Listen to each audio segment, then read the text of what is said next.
When the Western Roman Empire collapsed in 476 AD, most people assume its legendary legions vanished with it. But the truth is far more complex and far more fascinating.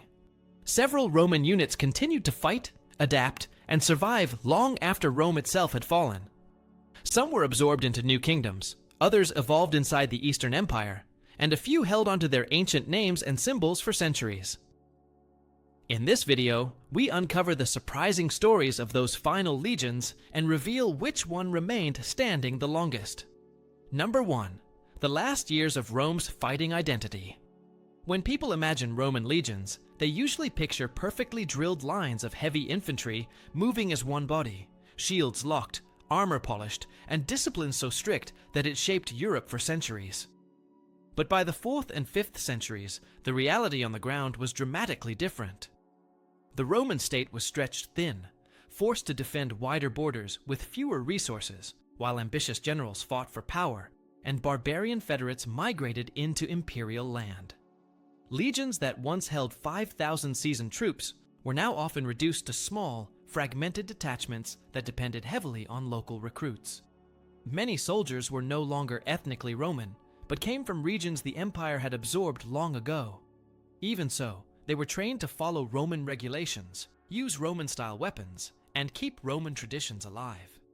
The gradual weakening of the central government meant units sometimes went unpaid for months. Some officers abandoned their posts because no new equipment arrived. Others watched their comrades leave simply because survival became their only priority. Many legions disappeared from the historical record for this reason, not because they fell heroically in battle, but because they dissolved quietly, scattered by hunger, politics, or neglect. Yet the collapse of the West was not sudden. It moved step by step, and different regions experienced it at different speeds. For some legions, the sense of duty was strong enough to keep them together long after the state that created them was gone. Veterans still gathered new recruits around campfires, telling them how to stand firm when cavalry charged, or how to recognize positions in the old manipular grid. Centurions still marched with their vine staffs, expecting men to follow orders as strictly as their ancestors had done. The value of the legion name, whether it was Italica, Claudia, or Macedonica, carried immense emotional weight. To a Roman soldier, the legion was not just a military structure, it was a lifelong identity. That made the process of identifying the last Roman legion extremely difficult, because legions didn't end in a single moment. Instead, they faded, shifted, and sometimes reappeared under new rulers who still respected their effectiveness. Even in the darkest days of the empire, the Roman way of war persisted. Soldiers kept drilling, kept defending the frontiers, and kept believing they represented the final guardians of a world that had once ruled the Mediterranean. This cultural endurance is what makes the late Roman period so fascinating. On paper, Rome was falling apart, but in the hearts and minds of the men carrying those battered shields, Rome was still very much alive. Number 2. Western units that outlived the empire. As the Western Empire disintegrated, some regions collapsed quickly, while others held out surprisingly long, sometimes decades after Rome had abandoned them. One striking case is the province of Noricum, located roughly in modern-day Austria and Slovenia. Around the 450s, Rome officially pulled out, prioritizing more critical defenses. But the soldiers stationed there, Legio I Noricorum, Legio II Italica, and the Cohors IX Batavorum, did not simply vanish. They stayed at their posts because they believed their duty did not depend on whether Rome remembered them. Archaeological traces show continued occupation of their forts, and written accounts record that some of these men even sent a desperate delegation to Ravenna, asking for their overdue salaries. The capital was too weak to answer, but their request alone proves how strongly these units still saw themselves as Roman. An even more dramatic example comes from northern Gaul. After the assassination of Emperor Majorian in 460 AD, General Aegidius refused to serve the new regime and formed an independent Roman enclave. His soldiers continued to fight under Roman banners, enforce Roman military law, and refer to themselves as soldiers of the Western Empire, even though that empire had practically ceased to function. After the official fall of the West in 476, this enclave survived as the Kingdom of Soissons. It wasn't some desperate band of survivors, it was a structured force that believed it carried the last torch of Roman authority in the region.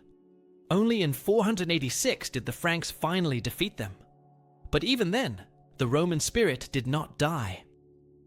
Historian Procopius writes that decades later, in the mid-500s, Frankish armies still contained units that dressed like Romans, used Roman standards, and entered battle in Roman formation. These were the descendants of Aegidius's troops. Generations after Rome's fall, they still preserved their ancestors' identity. Their equipment, marching style, and even their footwear followed Roman practice. This is one of the strongest pieces of evidence showing that legions survived far beyond the political structure that created them. The Western Roman military did not collapse overnight. It spread into new kingdoms, adapted to new rulers, and sometimes found a new purpose as elite mercenaries. The last legions may not have been standing in Rome at all. They may have been guarding forgotten forts in Noricum, or marching under Frankish kings who recognized their unmatched discipline. Number 3. Eastern legions and their transformation. While the West was losing territory, the Eastern Roman Empire, later known as the Byzantine Empire, managed to hold its ground. Because of this stability, many legions in the East enjoyed a longer and more structured existence. But they also changed over time. The traditional legionary system of the early empire gradually shifted into something new. Border units known as limitanae were tied to specific regions, often becoming semi-hereditary forces where sons followed their fathers into service. They farmed land near their fortifications, but were still responsible for military duties. These units traced their roots back to old imperial legions, but their role was now closer to frontier militia, supported by professional field armies. Under Emperors Zeno and Anastasius, major reforms introduced a new military organization based on the Mero structure, which integrated older legions into broader divisions. By the 6th century under Justinian, the term legio was used less and less, but remnants of the ancient system survived in proudly maintained traditions. Soldiers still honored their legion's emblem, whether a bull, an eagle, or a capricorn. And officers continued to preserve genealogies linking their units to those raised centuries earlier.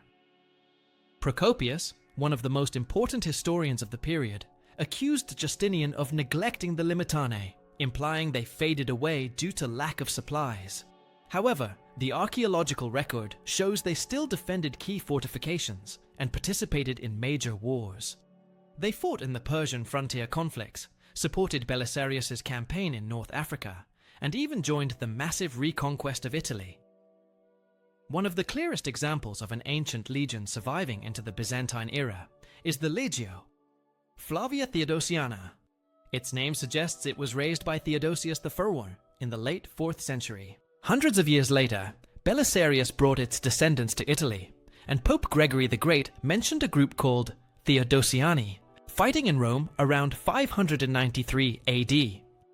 For a legion name to survive, that long indicates not just administrative continuity, but emotional continuity soldiers, identifying themselves with a tradition older than their own families. Eastern legions may have evolved into new forms, but they carried forward the soul of Rome. Their transformations show that even as systems changed, the Roman martial identity stayed remarkably persistent. Number 4. Survivors from Parthica and the stories behind them. Another powerful reminder of how deeply these traditions survived comes from the IV Parthica, a legion created by Emperor Diocletian during the late 3rd century. Unlike earlier legions, Parthica originally served as a frontier force in the east, guarding regions threatened by Persian incursions.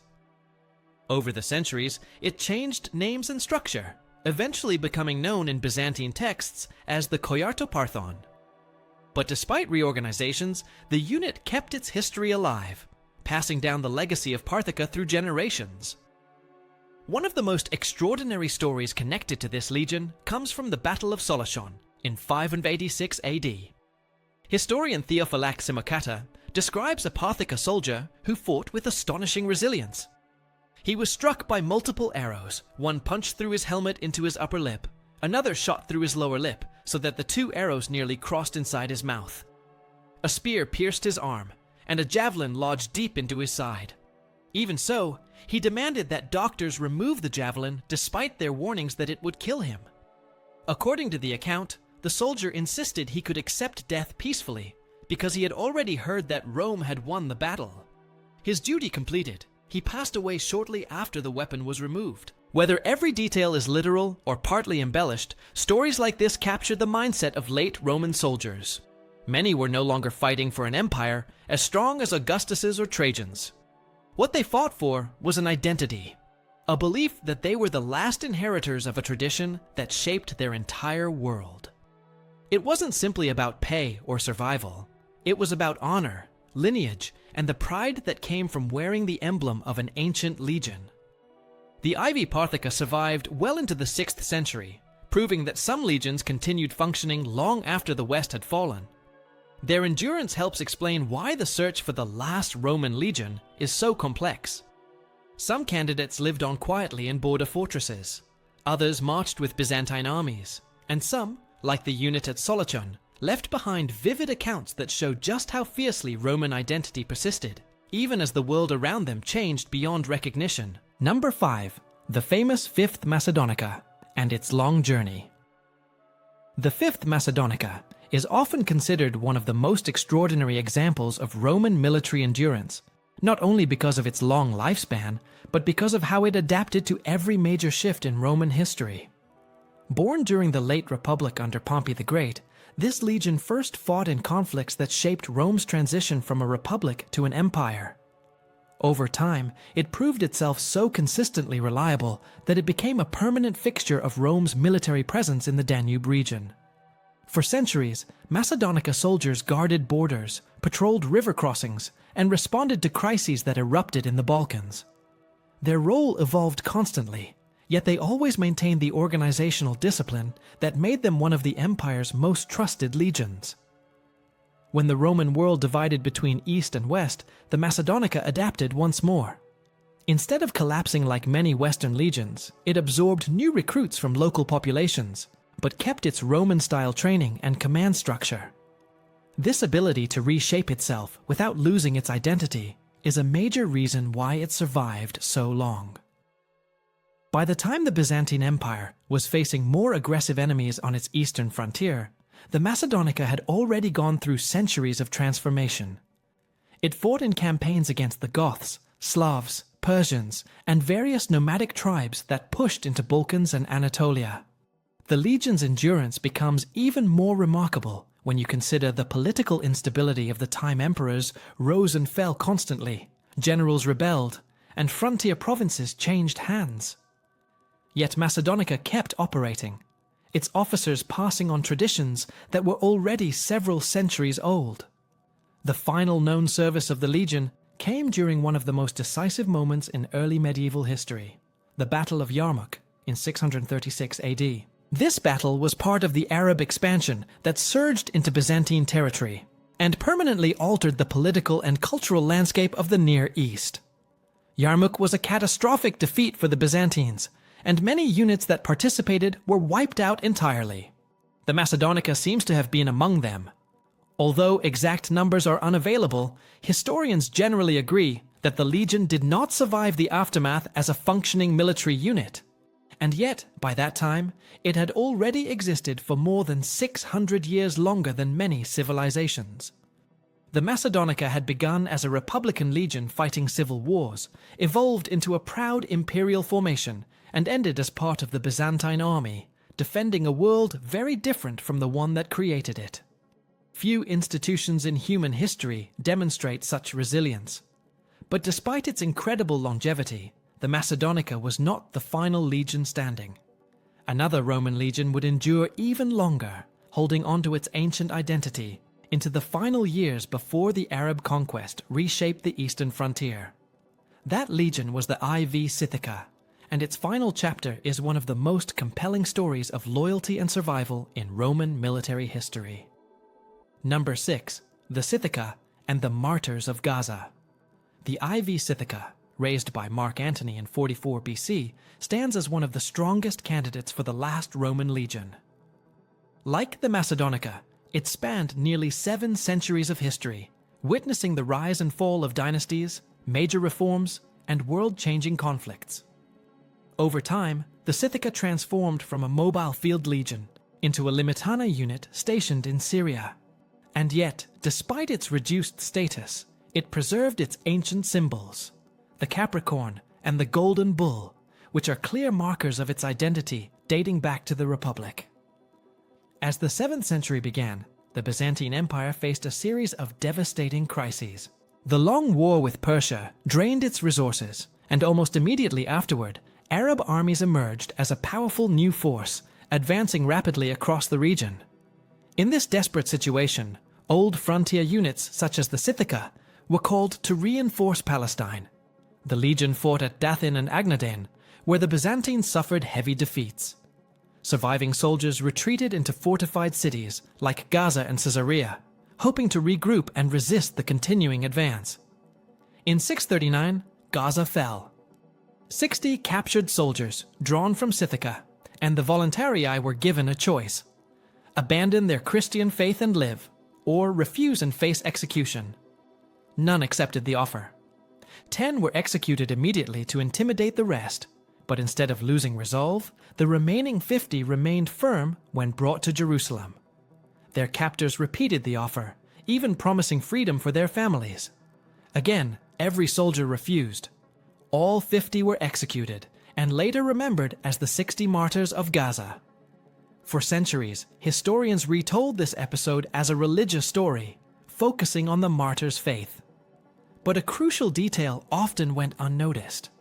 Several of the executed men were explicitly described as belonging to the Scythe, meaning they were soldiers of the IV Sithica. That single detail carries extraordinary implications.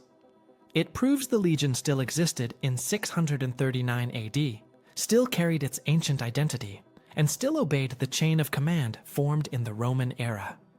Even if the unit had shrunk to only a few companies, the name, traditions, and emblem continued to guide its soldiers. This makes the Sithica perhaps the strongest evidence of a Roman legion surviving the longest. Long after Western Rome had fallen, long after the Balkans had been invaded, long after the Macedonica had perished at Yarmouk, the Sithica was still fighting under symbols that dated back nearly 7 centuries. Its final defenders died not simply as individuals, but as the last confirmed members of a Roman legion founded in the age of Antony and Cleopatra. Number 7. The final days, and what survived in their place. By the time the Sithica disappears from the historical record around 641 AD, almost nothing remained of the old Roman military system. Equipment had changed so much that a soldier from Caesar's time would barely recognize it. Armor was lighter, shields were different in shape, and many units relied on composite bows or javelins rather than the heavy pilum of early imperial legions. The ancient tactical formations had also evolved in response to new enemies. Yet one thing had not changed: the belief that serving in a Roman legion meant inheriting a legacy of discipline and honor. This belief, more than any piece of equipment or any official document, kept the legions alive culturally long after their administrative forms dissolved. Even outside the empire's borders, Roman military traditions left their mark. The Franks, for example, valued Roman organizational methods so highly that they integrated former Roman units directly into their armies. In some cases, descendants of Roman soldiers continued to march under the same standards their grandfathers had carried. Their boots, cloaks, and formation styles were still recognizably Roman decades after the Western Empire's collapse. Symbols such as the bull, the eagle, and the Capricorn became part of medieval heraldry. City militias in Italy, Gaul, and the Balkans adopted Roman-style ranks and titles. Even the Byzantine military relied heavily on Roman ideas about hierarchy, discipline, and logistical planning. The legions may have ceased to exist formally, but the influence they left behind shaped European military culture for more than 1,000 years. The reason this influence spread so far is simple. Roman legions were more than just troops. They were institutions that carried stories, values, and shared identity across generations. In a world that was collapsing and rebuilding itself repeatedly, these soldiers served as stabilizing figures. They preserved continuity where everything else seemed fragile. Families inherited weapons, badges, and standards like treasured heirlooms, not simply as relics, but as proof of belonging to something larger than their own lifetime. Even when the last surviving legions dissolved, the spirit that defined them continued to echo in every army that adopted their methods. Number 8. The search for the last legion. Determining which legion was truly the last requires more than simply checking dates. It depends on how we define what a legion is. Is it a matter of administrative existence, tradition, lineage, or the continued use of ancient symbols and names? Under each definition, we might get a different answer. The V Macedonica lasted into the 630s, surviving multiple reorganizations and fighting in some of the most dramatic campaigns of the early Byzantine period. But the IV Sithica appears slightly later in the record 639 for certain, and possibly until 641 during the fall of Caesarea. If our definition relies on the final recorded appearance of a legion still identifying with its ancient name, then the Sithica stands at the top. This unit survived revolutions in military tactics, religious transformations, frontier crises, imperial collapses, and the shift from Latin-speaking Rome to Greek-speaking Byzantium. It remained recognizable across those centuries because soldiers, officers, and communities kept honoring the old identity. They carried the same symbols, upheld the same chain of command, and passed on the notion that being a member of Sithica meant being part of a lineage dating back to the Roman Republic. By the time the last known Sithica soldiers died, the world that had created them was long gone. Rome was no longer a unified empire, the Mediterranean was no longer a Roman lake, and new civilizations were rising across former Roman provinces. Yet even in this transformed world, the soldiers of Sithica still believed they were Romans. That loyalty, stretching across centuries of upheaval, reveals how powerful the idea of the legion truly was. Rome fell as a political state, but its military identity lived far beyond its borders and centuries beyond its timeline. In the end, what makes the last legion significant is not simply the date when it disappeared, but the endurance of its identity. Legions survived because people believed in them. And that belief carried through battles, reforms, defeats, and victories, allowed units like the Sithica to endure when nearly every other part of the ancient world faded away.